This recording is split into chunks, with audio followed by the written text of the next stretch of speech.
Hello guys, welcome back to our YouTube channel Karthik life style. ఈ రోజు వచ్చేసి మనమైతే ఇంకొక టాపిక్తో అయితే మీ ముందుకైతే వచ్చేసాను. లేట్ చేయకుండా వీడియోని అయితే స్టార్ట్ చేద్దాం. పదండి. సో జీవితంలో మనము కష్టాల్లో ఉన్న వాళ్ళకి ఖచ్చితంగా హెల్ప్ అయితే చేయాల్సిన అవసరం అయితే ఉంటుంది. మొత్తం చేయమని అయితే నేను చెప్పట్లేదు, కానీ మనకు తోచినంత సహాయం అయితే మనం చేయాలి.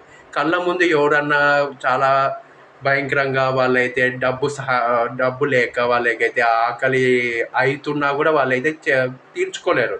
ఎందుకు అంటే వాళ్ళకు డబ్బులు లేవు, మార్గం కూడా ఎలా సంపాదించుకోవాలో తెలియదు కాబట్టి. అలా మన కళ్ళ ముందు ఎవరైనా ఎదురు పడినా కూడా ఖచ్చితంగా మనమైతే సహాయం అయితే చేయాల్సిన అవసరం అయితే ఉంటుంది. ఒక్కొక్కసారి దేవుడు మనల్ని పరీక్షించడానికి కూడా ఆ రూపంలో అయితే వచ్చి మనము చేస్తామా లేదా అని హీ విల్ టెస్ట్. టెస్ట్ చేయడం అయితే జరుగుతుంది దేవుడు మనల్ని.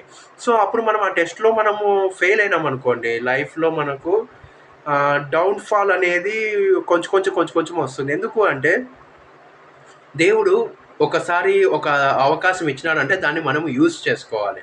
యూజ్ చేసుకొని మనమైతే మంచితనాన్ని మనము చాటి చెప్పుకునేందుకు దేవుడైతే మనకు ఒక ఛాన్స్ అయితే ఇస్తాడు. అప్పుడు మనము ఖచ్చితంగా మనం పాస్ అవ్వాల్సిన అవసరం అయితే ఉంటుంది. దేవుడు పెట్టే పరీక్షలో మనం నెగ్గాల్సిన అవసరం అయితే ఉంటుంది.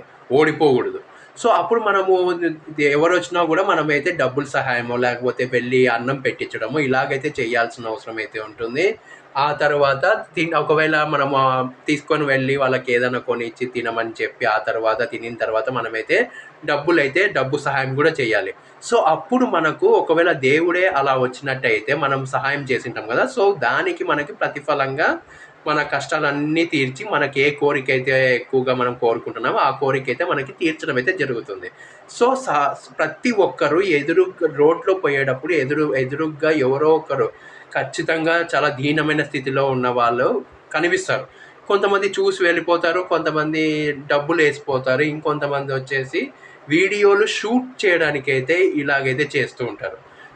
వాళ్ళకి ఫుడ్ ఇచ్చి ఆ వీడియో అయితే తీసుకొని, ఆ తర్వాత ఆ ఫుడ్ తీసుకొని వెళ్ళిపోతారు.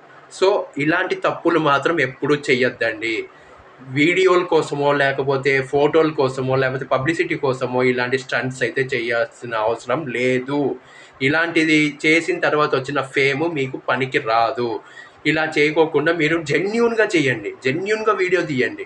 జెన్యూన్‌గా ఇవ్వండి. జెన్యూన్‌గా ఫుడ్ ఇచ్చి వాళ్ళకి సహాయం చేయండి. వాళ్ళ ఆకలి తీర్చండి. అప్పుడు మిమ్మల్ని దేవుడు మెచ్చుకుంటాడు. మీ పట్ల ఆయన మంచి దీవెనలైతే ఇస్తాడు. ఆ తర్వాత మీరు కోరుకున్న కోరికలన్నీ తీరుతాయి. మీరు హ్యాపీగా లగ్జరియస్ లైఫ్‌ని మెయింటైన్